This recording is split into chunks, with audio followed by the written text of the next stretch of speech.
Hello friends, welcome back to our channel Irene Joya Vlogs. বেশ 2-3 দিন পর I guess আমি ব্লগ আবার বানাচ্ছি। একটু অন অফ চলছে বিকজ এখন কারেন্টলি একটু আমি বিজি আছি আমার অফিসের রিলেটেড কাজ নিয়ে, দেন নিজের রিলেটেড কাজ নিয়ে, প্লাস নিজেকে মি টাইম দিচ্ছি। এই না যে আমি সোশ্যাল মিডিয়া থেকে কমপ্লিটলি অফ হয়ে গেছি, আমি সোশ্যাল মিডিয়াতে আছি, আমি সোশ্যাল মিডিয়াতেই নিজে মানে থেকে নিজেকে মি টাইম দেখছি, মানে রিলস দেখছি, শর্টস দেখছি, নেটফ্লিক্সে সিরিজ দেখছি, মুভিজ দেখছি। এখন তো আমার কারেন্ট এখন একটা আমি সিরিজ দেখছি যেটা হচ্ছে নেটফ্লিক্সে orange is the new black, যেটা আমি লাস্ট সিজন অবধি এসে গেছি। আজকে ফার্স্ট এপিসোডটা আমি দেখা শুরু করেছি, দেখতে হবে। আর এই জন্যই আর মনে হলো যে একটু অন অফ ব্রেক নিলে কিছু হবে না ইউটিউব থেকে, তো তাই ভাবলাম যে একটু ব্রেক নিই। মানে খুবই কম ভিডিওস বানাচ্ছি বা খুব কমই শর্টস পোস্ট করছি। আর একটু দরকারও নিজেকে একটু মি টাইম দেওয়ার। আমার মনে হয় সবাইরই, নট জাস্ট কন্টেন্ট ক্রিয়েটর, সব মানুষদেরই একটু মি টাইম দরকার লাগে, যেখানে তুমি তো নিজের মতন যা ইচ্ছে তুমি করতে পারো। এটা আমার মি টাইমটা বেসিক্যালি হয় রাতের বেলা, বা যখন আমি বাড়ি থাকি অফিস থেকে এসে ফ্রেশন আপ হয়ে কিছু খেয়ে যে একবার যে শুয়ে পড়ি, শুয়ে শুয়ে ফোন দেখি বা মায়ের সাথে গল্প করি, ওটাই হচ্ছে আমার মি টাইম। আর 3 দিন ধরে আমি বাড়ি ছিলাম বলতে মানে অফিস তো অবভিয়াসলি যাচ্ছিলাম, অফিস তো আমাকে আর ছুটি দেবে না। বাড়ি আসছিলাম, তাই ফ্রেশ ট্রেশ হয়ে খেয়ে তারপর 3 দিন ধরে বাড়ি ছিলাম, আর বেরোতে ইচ্ছা করেনি। হ্যাঁ, টিউসডে যোগা ক্লাস গেছিলাম, ওয়েডনেসডেও বাড়ি ছিলাম, আজও বাড়ি আছি। কালকে বা পরশু আই গেস বেরোতে পারি আমাদের এখানে ত্রিধারা মানে যেখানে ওই নামকরা দুর্গা পুজো যেখানে হয়, দেবাদার পুজো, ওখানে কাল বা পরশু হয়তো যেতে পারি। টিউসডে আমাকে আমার কাজিন মেসেজ করেছিল, যে তখন আমি জাস্ট বাড়ি ঢুকেছি, যে আসবি কি তোরা, আমি আর মা এসেছি। বললাম না রে, আমি তো যোগা ক্লাস যাব, তো আজকে আমার হবে না। তখন ও বলল যে ইদার ফ্রাইডে অর স্যাটারডে ও যেতে পারে। দেখি ও যদি যায় তো ওয়েল অ্যান্ড গুড, না গেলে আমি আর মা চলে যাব, বাড়ির তো একদম কাছেই।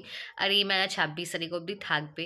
আর একটা কথা, আই গেস এই মেলাটা রোববার থেকে বসেছিল, কিন্তু সোমবার আমি আর মা কিছু দরকারি কাজে বেরিয়েছিলাম। তো ওখান থেকে ফেরার পথে গানের আওয়াজ আসছিল, তখন মনে হলো যে হ্যাঁ হয়তো আই গেস শ্রীধারাতে মেলা বসে গেছে, তো একবার দেখেই আসি। আর ঠিক তাই বসে গেছে, বেশ ঘুরলাম, কিছু দেখি কিনি, মানে খাইনি। আমরা মেলা গেলে আমরা কিছু কিনি না, বেসিক্যালি আমরা খেতে যাই, মেলা এক্সপ্লোর করতে যাই, ছবি তুলতে যাই। তো সেদিনকে আমরা অলরেডি খেয়ে নিয়েছিলাম, তো ওখানে আর কিছু খাইনি, জাস্ট একটু ঘুরলাম, দেখলাম যে বাচ্চাদের কী কী রাইডস এসে বসেছে আর কী কী স্টলস লেগেছে। তো ওটাই দেখে তারপর বাড়ি চলে গেলাম। দেখি কালকে যাব, না হলে স্যাটারডে যাব।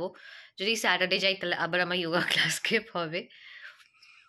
আর আরেকটা বেশ কি বলতে গেলাম, হ্যাঁ এখন তো আমাদের এই হরিশ পার্কেও মেলা বসছে। এই লাস্ট আজকে অবধি আছে, মানে 23 জানুয়ারি অবধি আছে, নেতাজির বার্থডে অবধি। স্টার্ট হয়েছিল 12 জানুয়ারি, যেদিনকে স্বামী বিবেকানন্দর জন্মদিন ছিল, এতদিন ধরে চলছিল। ওই মেলার টাইমে আমরা বেশ কত সালে গেছিলাম ফার্স্ট, যখন শুরু হয়েছিল।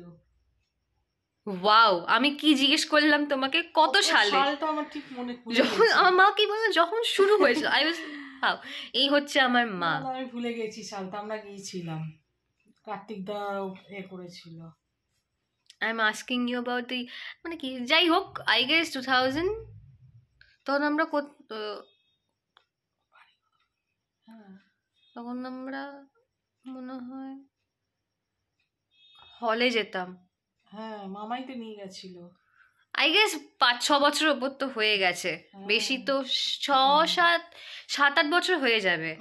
ওই টাইমটা আমরা হলে যেতাম, এই লাস্ট 2-2.5 বছর ধরে আমরা যাচ্ছি না এখন হলে। কার্তিক দা বলেছিল মামাকে যে তোদের সব দিদি টিদি সবকে নিয়ে আসবি, ওপেন আছে, ওপেন হবে আজকে, মানে ভর্তি সব সেলিব্রিটিরা এসেছিল বাংলা সিনেমার। তখন আমরা গিয়েছিলাম সেই দিনকে, প্রথম পেছনের গেট দিয়ে ঢুকেছিলাম, পেছনের গেটটা দিয়ে ঢুকেছিলাম। তো প্রায় 7-8 বছর হবে তখন মানে ওই মেলা ওপেন হয়। বাট আমার না আর যেতে ইচ্ছা করেনি, তাই জন্য আমি মাকে বললাম, মা এবছর আমি ওখানে যাবই না। এই প্রথম আমরা এইবারে হরিশ পার্কে মেলায় যাইনি। হ্যাঁ, আর ইচ্ছে করেনি। ইচ্ছে ছিল, এত ইচ্ছে মেলা ঘোরা হচ্ছে আমাদের, এত মেলা ঘোরা হচ্ছে, যেখানে ম্যাডক্সের মেলা দেখছি চলে যাচ্ছি। ম্যাডক্সের মেলাতে গেলাম, দেন হিন্দুস্তান পার্কের মেলাতে গেলাম, ওটা খুব ছোট্ট ছিল আর 2 দিন কি 3 দিনের জন্য ছিল এতে হিন্দুস্তান পার্কে। আর না মেলা বলতে আর কি, ওই স্টলস বসবে, রাইডস বসবে, খাবারের দোকান তো কাইন্ড অফ সেমই বলতে গেলে সব জায়গাতে। আর না ওই রুটটা না খুব অড রুট লাগে, তেজপল্লির ওখানটা। যদি হেঁটে যাও তো উল্টো ডিরেকশন হয়ে যায়। যাই হোক, আমার মানে ইচ্ছে করেনি বেসিক্যালি যেতে। তারপরেই ফুড ফেস্টিভ্যালও ছিল সন্তোষ মিত্র স্কোয়ারে, ওখানে আমার ফ্রেন্ড মোটা ভাই বলেছিল চল যাই, যেদিনকে আমরা হিন্দুস্তান পার্কে গেছিলাম। But I rejected the plan because আমার ওই লেবুতলা যাওয়ার আমার কোনো ইচ্ছে ছিল না ওখানে, তো যাওয়া হয়নি। তাই জন্য আমরা হিন্দুস্তান পার্কে সেদিনকে মেলাতে যাই।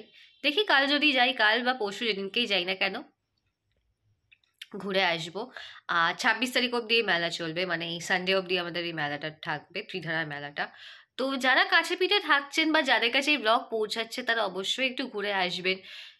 ছোট্টর মধ্যে বেশ ভালোই কিন্তু মেলা বসে, আপনাদের কিন্তু গিয়ে ঘুরে কিন্তু ভালোই লাগবে, তাই না? আর ওখানে সেদিনকে দেখলাম একটা স্টলও বসেছে, সব এই টাকা দিয়ে লটারির মতন। আর কিছু হয়তো কুপন মুপন আছে বা এরকম কিছু আছে যে যেটা সিলেক্ট করবে বা যেটা উঠবে সেই প্রাইসটা আপনারা পাবেন। তো সেদিনকে দেখলাম একজন নাকি, তখন পাশে যখন যাচ্ছিলাম আমি মানডে, 5,000 টাকার না কত টাকার একটা ট্রলি জিতেছে, 200 টাকার টিকিট কেটে। হ্যাঁ, 200 টাকা খেলে আমরা খেলবো না, আমরা খেলতে খেলতে আমাদের সব টাকা সব খুইয়ে যাবে। We will not take the risk. সেই মেন ঘোরা নিয়ে দরকার। তবে এবারে দেখে মনে হলো এবারে খাবারের স্টল একটু কম, একটু কম অন্য অন্য বারের থেকে। আর একটা কোণের দিকে চলে গেছে ওটা, যেখানে মনে আছে চিয়ার্স, তো এটা হ্যাঁ চিয়ার্স, চিয়ার্স হচ্ছে একটা মদের দোকান, এই ছোট্টবেলা থেকে দেখে আসছি। তো ওইখান থেকে না বসার, ওইখান থেকে মেলাটা স্টার্ট হয়েছে।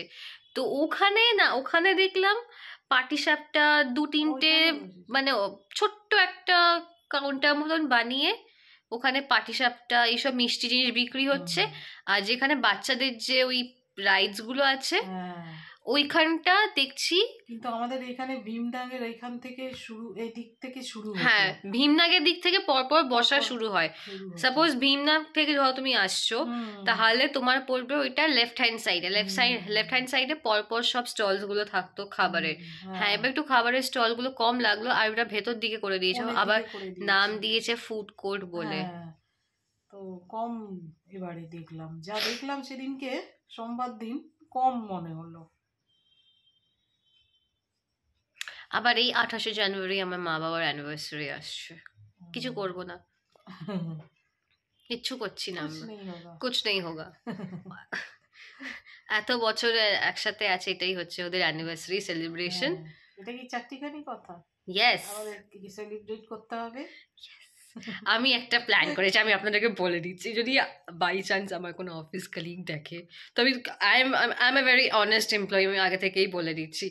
14 ফেব পড়েছে ফ্রাইডে, আমি ডিসাইড করেছিলাম ঠিক আছে চলো 14 ফেব ভালো একটা দিন, ভ্যালেন্টাইন্স ডে, তাহলে আমরা 3জনে মিলে কোনো একটা বেঙ্গলি রেস্টুরেন্টে আমরা লাঞ্চ করতে যাব।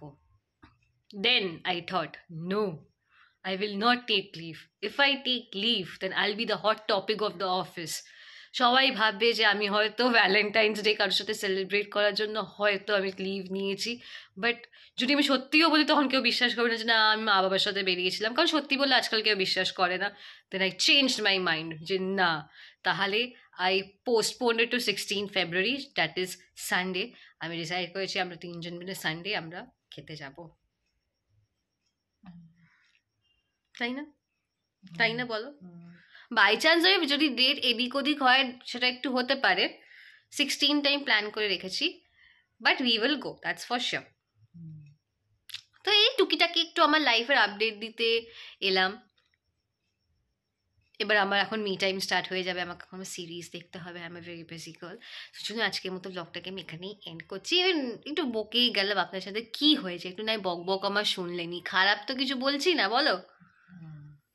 আর সাইফ আলি খান বাড়ি ফিরে গেছে, এমনভাবে বিহেভ করছেন আমার বাড়ির লোক। এনিওয়ে, কিন্তু হ্যাঁ এরকম কারোর খারাপ তো চাইবো না, যারা লোকজন যারা আলতু ফালতু সব কমেন্ট করে বেড়ায়। তো চলুন আজকের মতো ব্লগটা এখানেই এন্ড করছি, ভালো লাগলে লাইক করে দেবেন। Till then by.